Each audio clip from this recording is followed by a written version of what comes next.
MPSC नॅव्हिगेटरच्या फॅमिलीमध्ये सगळ्यांचं स्वागत आहे. आज आपण 146 पासून 153 पर्यंत कलम बघूयात. डिटेलमध्ये त्याच्यावर चर्चा करूयात. Okay, so one by one start करू. कलम 146 काय सांगता, मालमत्ता कर देण्याची प्राथमिक जबाबदारी कोणावर असेल. 146 लक्षात ठेवा की बाबा प्राथमिक जबाबदारी कोणावर आहे, नेमकं कोर बांधणार त्यासंबंधी हे प्रोव्हिजन होतं. 147 काय सांगते, जर का मालमत्ता कर निर्धारण केलेली एखादा प्रिमायसेस आहे, एखादी परिवस्तू आहे, जर आपण भाड्याने किंवा पोट भाड्याने दिली तर तेव्हा कशा प्रकारे मालमत्ता कर विभाजन होणार. म्हणजे समजा हे एक घर होतं आणि हे घर आपण काही भाड्याने दिलं, मग याच्यामध्ये मालमत्ता कर भरायचा आहे. मग याच्यामध्ये कशा प्रकारे विभाजन होईल, किती टक्के मालक पैसा भरेल, किती टक्के तो भाडेकरू पैसा भरेल, त्या संबंधी जबाबदारीचं विभाजन कशा प्रकारे होईल हे 147. कसं लक्षात ठेवा, 1947 मध्ये भारताचं विभाजन झालं होतं ना इंडिया पाकिस्तानमध्ये, तसं विभाजन लक्षात ठेवा. विभाजन विचारलं तर 1947 काहीतरी लक्षात ठेवा. 48 काय, मालमत्ता कर देण्याचे प्राथमिक दायित्व असलेल्या व्यक्तीने ते भाडे देणारी असल्यास रक्कम जमा करण्यासंबंधी हक्क 48 मध्ये. 47 मध्ये समविभाजन 1947 लक्षात ठेवलं. 1948 रक्कम जमा करण्यासंबंधी हक्क. 149 काय सांगता की हस्तांतरणासंबंधी नोटीस द्यायची. म्हणजे बघा 149 काय सांगतं, जर एने काय केलं, त्याची प्रॉपर्टी बीला दिली, बीला विकली किंवा बीला दिली, तर मालकी हक्क एकडून बी कडे जातील ना, तर त्या संबंधी नोटीस द्यायची. तर ते नोटीस, मालकी हस्तांतर संबंधी नोटीस हे 149 मध्ये दिले. 150 मध्ये दिले नोटीसचा नमुना. कसं काय लक्षात ठेवा, 150 रुपयाची नोटीस होती, असं लक्षात ठेवा. 150 रुपयाचा एक नोटीसचा नमुना आला होता. त्या नोटीसचा नमुना किती मध्ये, 150 मध्ये दिलेला आहे. 149 मध्ये नोटीस द्यायची हस्तांतरणाची, 150 मध्ये नोटीसचा नमुना. आणि 151 जर का तुम्ही नोटीस दिली नाही तर तुमचं दायित्व कंटिन्यू राहील. मग हे 3 कंपॅरिझन लक्षात ठेवा, 149, 150 आणि 151. 149 काय सांगते की ए काय करेल, बीला हस्तांतरणासंबंधी नोटीस देईल आणि त्याचा नोटीसचा नमुना कशामध्ये, तर नोटीसचा नमुना 150 मध्ये सांगितलाय. मग 151 काय सांगते की एने जर का बीला हस्तांतरणाची नोटीस त्या संबंधी आयुक्ताला दिली नाही तर ए वर त्याची लायबिलिटी कंटिन्यू राहील त्यासंबंधी. 152 नवीन इमारत संबंधी आहे. ओके, 152 अ फॉर अवैध इमारत संबंधी, कळतंय का. 152 त्याच्यात अ मध्ये काय, अवैध इमारत. 152 बेसिक, 152 तर नवीन इमारत संबंधी नोटीस. आणि 153 इमारत पाडून टाकण्याचा जो आयुक्त नोटीस देतील त्यासंबंधी प्रोव्हिजन आहे. ओके, आता वन बाय वन आपण चालू करूयात आजचं लेक्चर. बघा, पहिले 146 काय सांगत होता, मालमत्ता कर देण्याचं प्राथमिक दायित्व. काय लक्षात ठेवा की 146 अंतर्गत प्राथमिक दायित्व दिलेलं आहे कोणा. बघा की ज्या प्रिमायसेसवर काय केलं, मालमत्ता कर आपण निर्धारण केलं असेल, ते प्रिमायसेस आपण डेफिनेशन बघितली. त्या प्रिमायसेसवर प्रत्यक्ष भोगवटादाराने जर ती परिवस्तू, सगळ्यात महत्वाचं काय लक्षात ठेवा, भोगवटादार याच्यावर असतं. या ठिकाणी मालकची कन्सेप्टपेक्षा भोगवटादाराची कन्सेप्ट मोठी असेल. भोगवटादार हा कर बघणार आहे, मग तो भोगवटादाराची कन्सेप्ट मध्ये वेगवेगळे व्यक्तिमत्व घेऊ शकतात. कळतंय का, म्हणजे भोगवटादारी कन्सेप्ट वेगळी. मग भोगवटादार मध्ये एकदा ते मालक असू शकतात किंवा एखादं भाडेकरू असू शकतात किंवा वरिष्ठ पट्टेकार असू शकतात किंवा कोणी धारण केलेलं असेल त्यांच्याकडून ते वसूल केलं जातं. मग काय करेल, शासनाकडून, महानगरपालिकेकडून किंवा कोणाकडून पण जी निहित केलेली असेल त्यासंबंधी जो धारण करता असेल, जो भोगवटादार असेल, त्याच्याकडून ती मालमत्ता कर वसूल केला जाईल. तर भोगवटादारकडून असा वसूल योग्य असेल, म्हणजे जो त्या प्रॉपर्टीचा भोगवटादार आहे त्याच्याकडून तो टॅक्स वसूल केला जाईल. आता समजा काही परंतु काय असतं, काही शासनाची इमारती असतात, स्वतःचे किंवा शासनाचे निहित असे शासकीय कर्मचारी. आता समजा एखाद्या गव्हर्नमेंटचं रेसिडेन्शियल हॉल असतं है ना, तुम्ही उद्याला ऑफिसर बनाल तर तुम्ही एखाद्या सिटीमध्ये व्हिजिटला गेला तर तिकडे मग शासकीय कर्मचारीसाठी निवासस्थान असेल किंवा इतर कोणत्या व्यक्तीनं शासनाच्या वतीने राहायचा हक्क आहे. मग असं यावेळेस असं आहे का की तो ऑफिसर स्वतः मालमत्ता कर भरेल, अशा वेळेस गव्हर्नमेंट त्याचे बिहाफ मालमत्ता कर भरते. म्हणजे तुम्ही म्हणाल ते भोगवटादार करीत असला तरी पण त्याच्या वतीने प्रथम शासनाकडून वसूल करण्यायोग्य असतील, भोगवटादारकडून नाही. कळतंय, म्हणजे उद्याला जाऊन तो गव्हर्नमेंट ऑफिसर बना आणि तुम्ही तुमच्या कामानिमित्त कोणत्या डिस्ट्रिक्टमध्ये गेला, मग तिकडे काय करताय, तुम्ही गव्हर्नमेंटच्या निवासस्थानामध्ये राहताय, मग तुम्ही तिकडचा भोगवटाचा भोग घेताय, मग तुम्हाला टॅक्स नाही भरायचा आहे, तुमच्या बिहाफ गव्हर्नमेंटच टॅक्स भरणार आहे. तर याचा अर्थ एवढं लक्षात घ्या वगैरे. ओके, मग त्याच्या व्यतिरिक्त अन्यथा कोणावर असेल त्याची प्राथमिक जबाबदारी बघा. बघा म्हणजे प्रिमायसेस भाड्याने देण्यात आली असेल तर ते पट्टेदाराकडून किंवा पट्टाकाराकडून, जर का तुम्ही भाड्याने दिली असेल तर त्या पट्टाकाराकडून वसूल केलं जाईल. जर का ते प्रिमायसेस पोट भाड्याने दिली असेल तर वरिष्ठ पट्टाकाराकडून, है ना, म्हणजे एकाला आपण भाडं दिलं त्याने दुसऱ्याला दिलं तर वरिष्ठ पट्टाकाराकडून. परंतु भाड्याने देण्यात आली नसेल तर ती भाड्याने देण्याचा हक्क ज्याच्याकडे आहे ना त्याच्याकडून. थोडक्यात काय करायचंय, काही करून मालमत्ता कर वसूल करायचं एवढं आहे. मग तुम्ही भाड्याने दिली तर पट्टाकाराकडून घ्या, जर पोट भाड्याने दिली तर वरिष्ठ पट्टाकाराकडून घ्या. मग जर तुम्ही भाड्याने दिली नाही तर तुमच्याकडे भाड्याने देण्याचा अधिकार आहे ना, तर आम्ही तुमच्याकडून काय करणार, टॅक्स वसूल करणार. ओके. आणि जी मालक नाही, समजा एखादी कोण मालक नाहीये पण ते परिवस्तू धारण करते है ना, ओनर नाहीये पण त्या प्रिमायसेसला तो धारण करतो, तिचा भोगवटा करत असेल, तर त्याला त्या जेव्हापर्यंत मालक कळत नाही त्यापर्यंत त्या भोगवटादाराकडून म्हणजे इनडायरेक्टली टॅक्स यायला पाहिजे मी बीएमसीला, त्या संबंधी हे प्रोव्हिजन आहे, एवढं लक्षात ठेवा. आता एखादे विकासक असतात, डेव्हलपर असतात किंवा एखाद्या मुख्यत्याने आता कोणत्या एखाद्या वस्तूने परिवस्तू धारण केली असेल किंवा तिचा विकास केला असेल. एखादा डेव्हलपर नसतो का, एखादा इन्फ्रास्ट्रक्चर डेव्हलप करतो, एखादा मोठे रिअल इस्टेटचे डेव्हलपर असतात. मग जर का त्यांनी एखादा प्रोजेक्ट काय विकास केला असेल तर त्या अशा व्यक्तीने कोणत्या नात्याने ते परिवस्तू धारण केलेली असेल त्यापैकी मग त्या परिवस्तूची विक्री करण्याचा अधिकार आहे ना. म्हणजे ही प्रिमायसेस काय, एकतर एका डेव्हलपरने काय केले, डेव्हलप केले किंवा एखाद्या डेव्हलपरकडे हे विक्री करण्याचा अधिकार आहे ना, विक्री करण्याचा अधिकार असेल किंवा ते संपादित केलं असेल तर त्या धारकाकडून किंवा विकासकाकडून, त्या मुख्यत्याकडून किंवा यथास्थितीत त्या व्यक्तीकडून कोणाकडूनही. ओके. एखादा प्रॉपर्टी डेव्हलप केली आहे तर डेव्हलपरकडून करू शकता किंवा त्या विकासकाकडून किंवा त्या मुख्यत्याकाराकडून कोणाकडूनही ती प्रॉपर्टी टॅक्स मालमत्ता कर वसूल केला जाईल. ओके. त्या संबंधी हे प्रोव्हिजन असतात. आता पण असं पण लक्षात घ्या, मग आता समजा एखादी जमीन तुम्ही काय केली, भाडेकरूला 1 वर्षापेक्षा अधिक साजरी दिली, भाड्याने दिली होती आणि त्या भाड्याने देण्यात आलेल्या व्यक्तीवर त्याने काय केलं, भाडेकरू करून एखादी इमारत किंवा एखादा हक्क प्राप्त करण्यासाठी एखादी इमारत बांधण्यात आली, तर मग त्या संबंधात त्या भाडेकरूवर टॅक्स लावला जाईल. म्हणजे त्या भाडेकरी करून तो काय केला जाईल, वसूल केला जाईल. मग तो त्याचा भोगवटादार असो किंवा नसो, त्या संबंधी त्याच्याकडून वसूल केला जाईल. ओके. त्याच्यानंतर 147 एक पुढचा कलम आहे. बघा, मालमत्ता कर निर्धारण केलेल्या परिवस्तू भाड्याने किंवा पोटभाड्याने देण्यात आली तर तेव्हा मालमत्ता कर जबाबदारी कोणाची आहे ना. म्हणजे एखादी प्रेमासेस आपण काय करतो, भाड्याने दिली तर त्यावेळेस कसं हे प्रॉपर्टी टॅक्स आपण ॲझ्युम करणार आहे, त्या संबंधित तरतूद. त्यामध्ये काय सांगितलं जाते, समजा ए हा मालक आहे आणि बी हा भाडेकरू आहे. मग काय सांगितलंय की या दोघांकडून जबाबदारी असेल. आपण बघितलं 1947 वरून 47 लक्षात ठेवा. म्हणजे काय होतं माहिती आहे का, 2010च्या अगोदर काय होतं, एखादा प्रिमायसेस होतं, त्याच्यावर जो टॅक्स लावला जायचा ना, तो भाड्याच्या प्रमाणात लावला जायचा. जेवढं भाडं असेल त्या प्रमाणात टॅक्स लावला जायचा, मालमत्ता कर लावला जायचा. पण 2010 मध्ये आपण नवीन सिस्टम टॅक्सेशनची बीएमसी मध्ये अडॉप्ट करण्यात आली, कॅपिटल व्हॅल्यू सिस्टम ज्याला म्हणतो, ती नवीन सिस्टम आकारली. मग आता काय झालं की ना, जे प्रॉपर्टीवर टॅक्स लावले जात होते ना मालमत्ता कर, त्या मालमत्ता करचा रेट एकदम इन्क्रीज झाला, सडनली वाढला मालमत्ता करचा रेट. मग आता जर मालमत्ता करचा रेट वाढला, मग जर का ए या मालकाला सगळा कर भरायचा असेल तर मग तो याच्याकडून काहीतरी याची पण जबाबदारी बी कडे असेल. म्हणजे त्या काही जबाबदारी या त्या घेणाऱ्या व्यक्तीकडे पण असेल. नाहीतर काय होणार की जेवढं भाडं यायला भेटलं त्याच्या 100 जास्त तर त्याला मालमत्ता कर देण्यामध्ये जाते. मग अशा केसमध्ये काय, जबाबदारीचं समविभाजन म्हणजे मालक आणि भाडेकरू हे दोघं मिळून जे टॅक्स असेल त्याच्यामध्ये समविभाजन होईल, त्या संबंधित तरतूद आहे. तुम्हाला काय लक्षात काय ठेवा, फक्त 1947 मध्ये विभाजन झालं होतं आपलं, तर ते भाडेचं समविभाजन करण्यासंबंधी तरतूद यामध्ये देण्यात आलेली आहे, एवढं लक्षात ठेवा. बेसिक आर्टिकल याच्यावर असं बनवू शकतो. त्याच्यानंतर 148, मालमत्ता कर देण्याचे प्रथम दायित्व असलेल्या व्यक्तीने ती भाडे देणारी असल्यास रक्कम जमा करण्याचा हक्क, म्हणजे जर का ती भाड्याने देणारी असेल तर तिने त्या संबंधी रक्कम जमा करण्यासंबंधी हक्क हे 148 मध्ये दिलेलं आहे. आता 149 सगळ्यात महत्वाचं आहे. 149 काय सांगतं, आता या संबंधी काय प्रोव्हिजन आहे मला बघा. ए कडून आहे ना बी कडे आपण मालमत्ता हस्तांतर करतोय. मग ए काय सांगतंय की आयुक्ताला अशी नोटीस देणार आहे की आयुक्त साहेब बघा, मी माझी जी प्रॉपर्टी आहे ती बीला हस्तांतर केली आहे. मग आता यापुढे मालमत्ता कर जो असेल तो बी व्यक्ती भरेल, मी भरणार नाही. तर त्या संबंधी नोटीसमध्ये 3 महिने याच्यावर जो क्वेश्चन म्हणू शकतो तो एवढं लक्षात घ्या. बघा 149 काय सांगत होतं की मालमत्ता कर देण्यात आलेले प्रथम दायित्व असलेल्या व्यक्तींचे हक्काचे हस्तांतरणासंबंधी आयुक्ताला नोटीस द्यायची. मग ही त्या मालकाची जबाबदारी असेल किंवा त्या भोगवटादाराची जबाबदारी असेल किंवा त्या प्राथमिक दायित्व असलेल्या व्यक्तीची जबाबदारी असेल की त्याने आयुक्ताला सांगायचं की मी माझी प्रॉपर्टी ट्रान्सफर करतोय 3 महिन्याच्या आत. तर इकडे क्वेश्चन काय लक्षात ठेवा, कधी पण 149 वर 3 महिने एवढं लक्षात ठेवा, याच्यावर क्वेश्चन येऊ शकतो.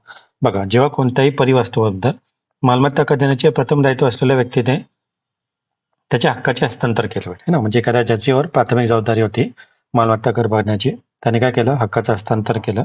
तर त्या संबंधी हक्काचे हस्तांतर करण्यात आले असेल तर त्या संबंधी जे सल्लेख झाला असेल किंवा जे नोंदणी करण्यात आली असेल त्या नोंदणीनंतर किंवा सल्लेख करण्यात आल्यानंतर 3 महिन्याच्या आत आयुक्ताला हस्तांतरणासंबंधी नोटीस देण्यात येईल. कळालं का? जर हस्तांतर संबंधी नोटीस 3 महिन्यात देण्यात येईल. तो हे तर ऑफिशियली झालं की बाबा ए ने बी ला काय केलं, प्रॉपर्टीचं हस्तांतर केलं. त्यामध्ये किती महिने? 3 महिने. आता समजून घ्या, प्रथम दायित्व असलेल्या व्यक्ती सडनली त्याची डेथ झाली है ना, मग त्याची डेथ झाली, मरण पावलं. मग वारसदारला काय ऑटोमॅटिकली ती प्रॉपर्टी भेटते. मग ते स्वामित्वाने हस्तांतरण झाली, तर त्या मयत व्यक्तीच्या मृत्यूपासून 1 वर्षाच्या आत हस्तांतरणाची नोटीस आहे. कळते का? तर इकडे 2 फॅक्ट्स आहे, एक तर 3 महिने आणि 1 वर्ष. नॉर्मल जर का तुम्ही ऑफिशियली ट्रान्सफर करता ए कडून बी कडे प्रॉपर्टी, तर ए कडून बी कडे प्रॉपर्टी ट्रान्सफर करण्यासाठी 3 महिन्याची नोटीस, 3 महिन्याच्या आत आयुक्ताला नोटीस द्यायची की आम्ही आमची मालमत्ता हस्तांतर केली आहे. आणि समजा एखाद्या व्यक्तीचा मृत्यू झाला, सडन डेथ झाली, तर त्याच्या वारसदाराला त्याची प्रॉपर्टी भेटणार आहे. तर ज्या दिवशी त्याचा मृत्यू होईल त्याच्यानंतर 1 वर्षाच्या आत आयुक्ताला नोटीस द्यायची. या दोघांवर क्वेश्चन बनवू शकतो आर्टिकल 149 अंतर्गत, एवढं लक्षात ठेवा. 3 महिन्यावर पण क्वेश्चन येऊ शकतो, 1 इयर पर क्वेश्चन येऊ शकतो. याच्या आधी तुम्हाला फिरू शकतं, त्यासंबंधी लक्षात ठेवा. ओके. मग आता 150 फक्त नोटीसचा नमुना आपण लक्षात ठेवलं. 150 रुपयाची नोटीस होती, त्यासंबंधी नमुना. मग तुम्हाला काय विचारू शकतात, याचा नमुना कोणत्या अनुसूचीमध्ये दिलेला आहे नोटीसचा नमुना? तर अनुसूची ई आणि अनुसूची एफ या दोघांमध्ये नोटीस संबंधी नमुना कसा असेल, मग त्या संबंधी फॉर्मॅट असेल की काय, कोणत्या फॉर्मॅटमध्ये तुम्हाला नोटीस द्यायची आहे, त्याच्यामध्ये काय असेल, कोणकोणते तपशील असेल, त्या गोष्टी सगळ्या याच्यामध्ये काय काय महत्वाचं थोडं लक्षात घ्या. त्याच्या अनुसूची ई आणि फ मध्ये येऊ शकतं, त्या नमुन्याप्रमाणे असेल. मग या ठिकाणी क्वेश्चन याच्या येऊ शकतो, आणि ती सोबत आयुक्त स्थायी समितीच्या मान्यतेने वेळोवेळी विहित करतील अशी फी जोडलेली असेल. कळतंय? म्हणजे या ठिकाणी आयुक्त काय करा, आयुक्त स्थायी समितीच्या मान्यतेने, मग स्थायी समितीच्या मान्यतेने ही नोटीस तुम्ही देत आहे. या ठिकाणी आयुक्त स्थायी समितीच्या मान्यतेने जी पण काही फी असेल ती फी त्याला जोडलेली आहे का नाही, ते जोडलेले असेल त्यामध्ये नोटीसमध्ये जे पण तपशील आहे ते स्पष्टपणे आणि बिनचूक नमूद करावं लागेल. थोडक्यात काय 150 अंतर्गत नोटीसचा नमुना आहे. नोटीसच्या नमुना अंतर्गत अनुसूची ई आणि अनुसूची एफ अंतर्गत नोटीस दिली जाते. त्यासंबंधी जे पण फीस असेल, जे पण स्ट्रक्चर असेल ते आयुक्त स्थायी समितीच्या मान्यतेने, म्हणजे इकडे स्थायी समिती आणि आयुक्त, स्थायी समितीची परमिशन घेऊन आयुक्त त्यासंबंधी फी वगैरे जे असेल ते जोडले आहे का ते बघणार. आणि नोटीसमध्ये स्पष्टपणे मेन्शन करावं लागेल जी माहिती तुम्ही देताय की मी ही प्रॉपर्टी हस्तांतर करते, मग किती एरियाची प्रॉपर्टीचा हक्क आहे किंवा काय आहे हे क्लिअरली मेन्शन पाहिजे, बिनचूक मेन्शन पाहिजे. ओके. आणि त्यासंबंधी काय असेल, भारतीय नोंदणी अधिनियम 1877, भारतीय नोंदणी अधिनियम 1877च्या कलम 57 एक प्रत दाखल करण्याविषयी फरमावतील त्यासंबंधी. आणि हस्तांतरण करायच्या मालमत्तेसंबंधी देय असलेली मालमत्ता कर. आता समजा त्या मालमत्ता मी काय करतोय, ए हा व्यक्ती काय करतोय, बी व्यक्तीला हस्तांतर संबंधी 150 अंतर्गत नोटीस देतोय. पण ए कडे जी प्रॉपर्टी होती ना, त्याचा काहीतरी मालमत्ता कर समजा 50 रुपये द्यायचा बाकी होता, किंवा त्या संबंधी काहीतरी रक्कम बाकी होती द्यायची. तर मालमत्ता कर अशी नोटीस देण्यापूर्वी भरायचं, म्हणजे भरण्यात आला नसेल, म्हणजे काहीतरी प्रॉपर्टी टॅक्स भरायचा राहिलाय किंवा मालमत्ता कर भरायचा राहिला आहे, तर महानगरपालिका मालमत्ता कर देण्यास प्रथम पात्र असलेल्या कोणत्याही व्यक्तीच्या हक्काच्या हस्तांतरणाची नोंद निर्धारण पुस्तकामध्ये घेणार नाही. तर मनपा म्हणणार, बघा तुम्ही प्रॉपर्टी ट्रान्सफर करायला आला बरं आहे, पण तुम्ही मागचा मालमत्ता कर भरला नाहीये, अगोदर तुम्ही मालमत्ता कर भरा आणि नंतर आम्ही तुमची नोंद निर्धारण पुस्तक जे आपण बघितलं होतं ना 156 अंतर्गत, त्या निर्धारण पुस्तकामध्ये करतो. तर थोडक्यात काय लक्षात ठेवायचं, 150 मध्ये नोटीसचा नमुना, अनुसूची ई अनुसूची एफ मध्ये दिलेलं आहे. त्यासंबंधी स्थायी समितीच्या मान्यतेने आयुक्त योग्य ती असेल ती फीस घेणार. त्याचा तपशील पुन्हा त्या नोटीसमध्ये बिनचूक ॲक्युरेट भरलेला असेल. आणि जर का त्या प्रॉपर्टीवर काही मालमत्ता कर देणं बाकी असेल तर मग मनपा त्यांना सांगेल की बघा आम्ही तुमचं निर्धारण पुस्तकामध्ये याची नोंद करू शकत नाही हस्तांतरणासंबंधी, अगोदर तुम्ही योग्य जो टॅक्स आहे तो त्याचा फुलफिल करा, त्यानंतर आम्ही ती भरतो किंवा त्याची नोंद करतो. आता पुढचं होतं हस्तांतरणाविषयी कोणती नोटीस देण्यात न आल्यास मालमत्ता कर देण्याचे दायित्व चालू राहणे. ओके. याच्यामध्ये काय सांगितलं होतं की ए ने बी ला हस्तांतर केलं होतं पण त्या संबंधी नोटीस दिली नाही, तर याची लायबिलिटी चालू राहणे या संबंधी आहे. तुम्हाला टाइम दिला होता 3 महिन्याच्या आत द्यायचा होता, किंवा जर का एखादा मृत्यू सडनली झाला तर 1 वर्षाच्या आत तुम्हाला नोटीस द्यायची होती. तुम्ही जर का ती नोटीस दिली नाही आर्टिकल 149 अंतर्गत, तर मग ए ची जबाबदारी असेल त्याच्या रिलेटेड मालमत्ता कर भरण्याची. हे संबंध 151 आहे, एवढं लक्षात ठेवा. 152 काय सांगतंय की नवीन इमारत कधी उभारण्यात आली तर त्यासंबंधी आयुक्ताला नोटीस देणे. इकडे 152 मध्ये फक्त 15 डे लक्षात ठेवा. ओके. सो काय काय आपण बघितलं बघा, 149 मध्ये आपण बघितलंय आणि त्याच्यानंतर 152 मध्ये बघतोय. 149 मध्ये आपण 3 मंथ बघितलं होतं.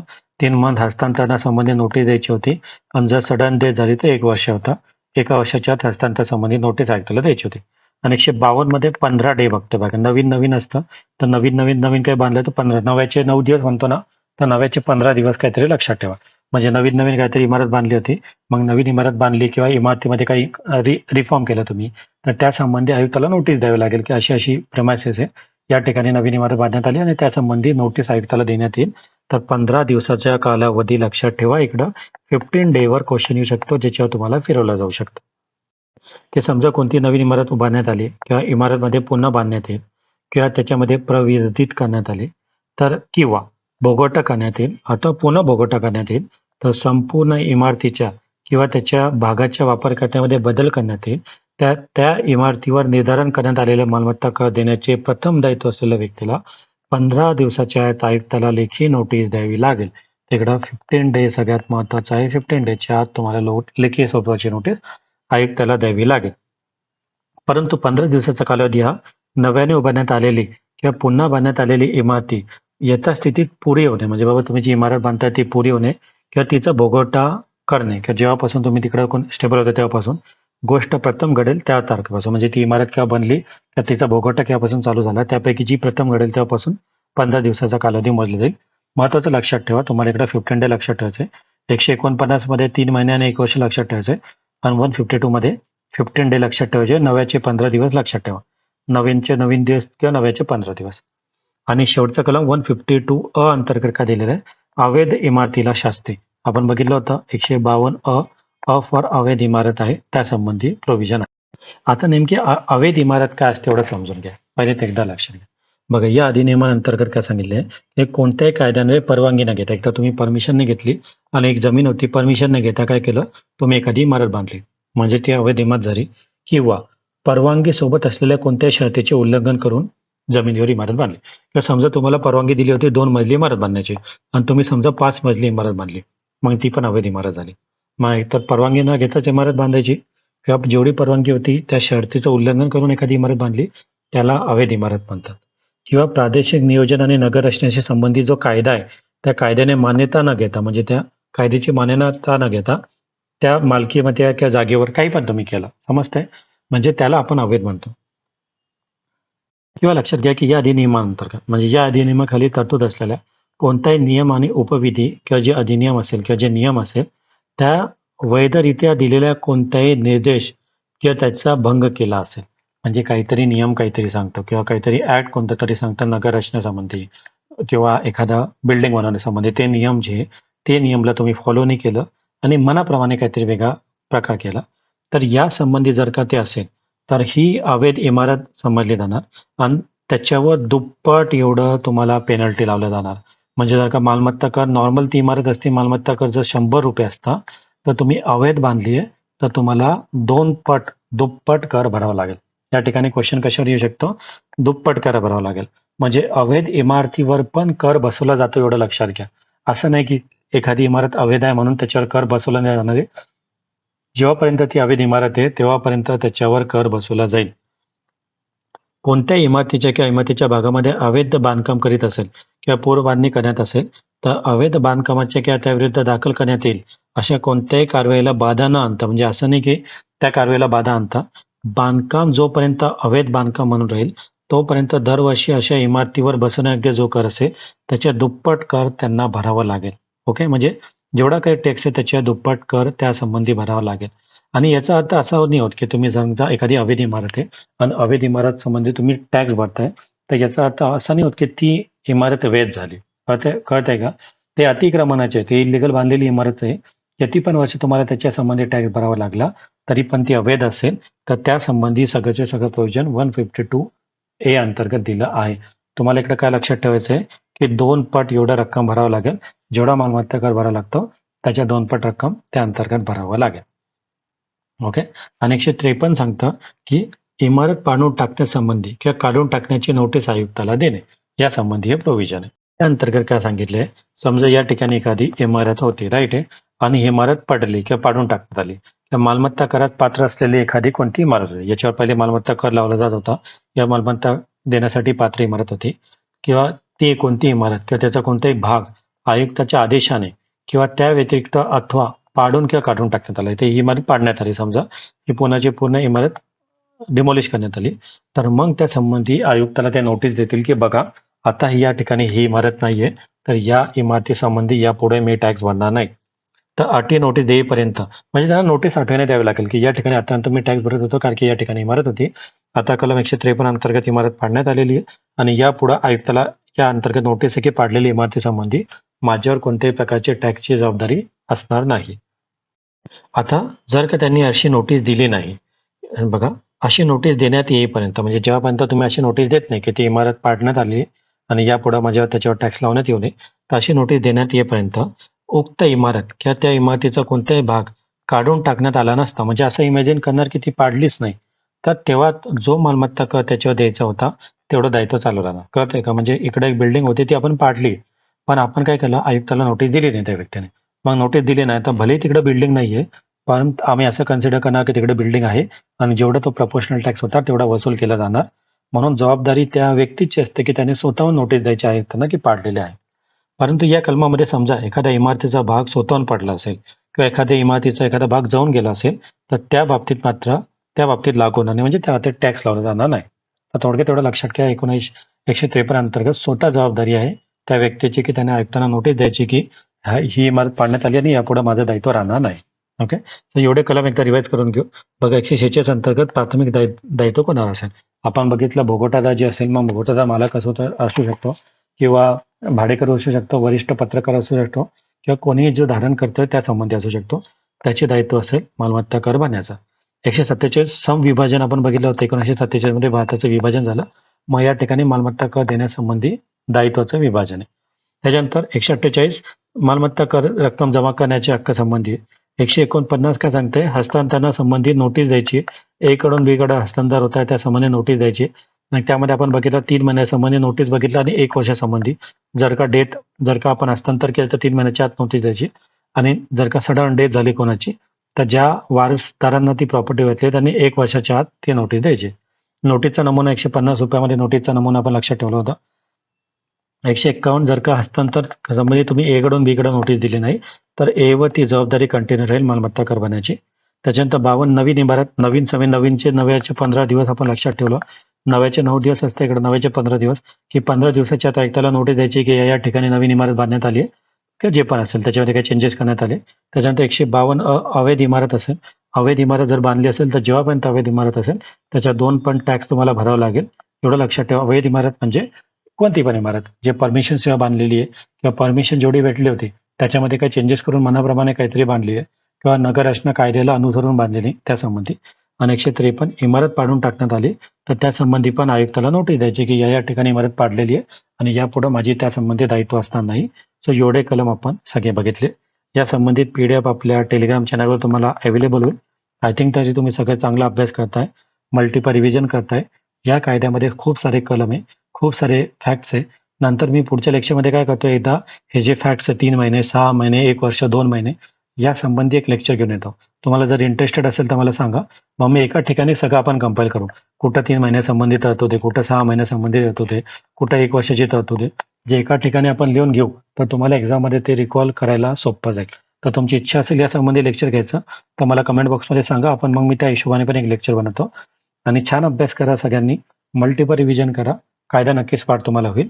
ऑल द बेस्ट सगळ्यांना. भेटूयात नेक्स्ट लेक्चर.